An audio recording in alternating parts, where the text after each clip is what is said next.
Hi, എല്ലാവർക്കും നമസ്കാരം. Life of Chinnakanal 301 കോളനിയുടെ മറ്റൊരു വീഡിയോയിലേക്ക് ഏവർക്കും സ്വാഗതം. ഇന്നലെ രാത്രിയിൽ 15-ാം തീയതി രാത്രി കാട്ടാനക്കൂട്ടം 7ൻ്റെ കൂട്ടവും കുഞ്ഞുങ്ങളുമായിട്ട് വന്ന് കൃഷിയെല്ലാം നശിപ്പിച്ചിരിക്കുന്നത് കണ്ടോ നിങ്ങൾ?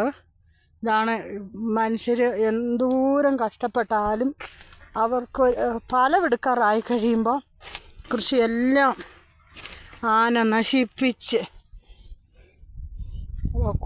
അമ്മയും കുഞ്ഞുങ്ങളുമാണ് ഇത് മൊത്തം നശിപ്പിച്ചിരിക്കുന്നത്. കാണുമ്പം ഞങ്ങളുടെ വരെ ഹൃദയം പൊട്ടുന്ന ഒരു സങ്കടമാണ് ഞങ്ങൾക്ക്. എന്ന് വെച്ചാൽ പട്ടിണി കിടന്നും കടം മേടിച്ചും ആണ് ഈ കൃഷിയെല്ലാം ചെയ്തിരിക്കുന്നത്.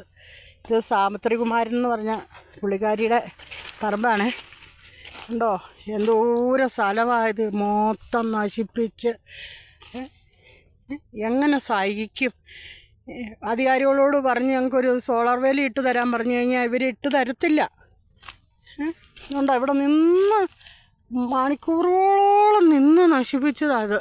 അതുപോലെ എൻ്റെ പറമ്പിൻ്റെ അതിരിലും വന്ന് ഇവിടെ സോളാർ വേലി ഇട്ടിട്ടുള്ളതുകൊണ്ട് അകത്ത് കയറാൻ പറ്റിയില്ല. അവിടെ ഇതുപോലെ നശിപ്പിച്ചിട്ടിരിക്കുക എല്ലാം. എന്തെങ്കിലും നിങ്ങളിൽ നിന്ന് ഇത് അധികാരിയിൽ ഒന്ന് എത്തിച്ച് ഞങ്ങൾക്ക് വേണ്ട സഹായം ചെയ്തു തരാൻ നിങ്ങൾ ആരെങ്കിലും ശ്രമിക്കണേ. ഞങ്ങളെ ആരും തിരിഞ്ഞു നോക്കാനില്ല, ആരും നോക്കുന്നില്ല.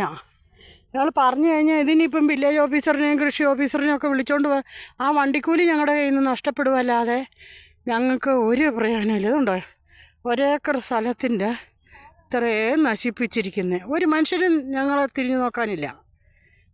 ആന മൊത്തം നശിപ്പിച്ചിരിക്കുക. ഇത് ഇപ്പോൾ വന്ന് ഈ പറമ്പ് കണ്ടുള്ളൂ. അടുത്ത പറമ്പ് എങ്ങനെയാണെന്ന് പോയി നോക്കിയാൽ മാത്രമേ അറിയാവുള്ളൂ. ഈ ആന നിൽക്കുന്നതുകൊണ്ട് ഞങ്ങൾക്ക് അങ്ങനെയൊന്നും ഇറങ്ങിപ്പോകാൻ പോലും പറ്റില്ല. ഞങ്ങൾക്ക് നല്ലൊരു വഴി സൗകര്യമില്ല. ആദ്യം വണ്ടി വിളിച്ച് ഇവിടുന്ന് കയറിപ്പോകണമെങ്കിൽ ഞങ്ങൾക്ക് നല്ല ശതമാനം കാശ് കൊടുക്കണം. ഞങ്ങളൊരു ആശുപത്രി പോകണമെങ്കിൽ പോലും ഞങ്ങളെല്ലാവരും ഒന്നിച്ചേ പോകുള്ളൂ. എന്തുകൊണ്ടാണെന്ന് വെച്ചാൽ വണ്ടി വിളിക്കാതെ പോകാൻ പറ്റത്തില്ലാത്തതുകൊണ്ട് അതേ അവസ്ഥയാണ് ഞങ്ങൾക്ക്.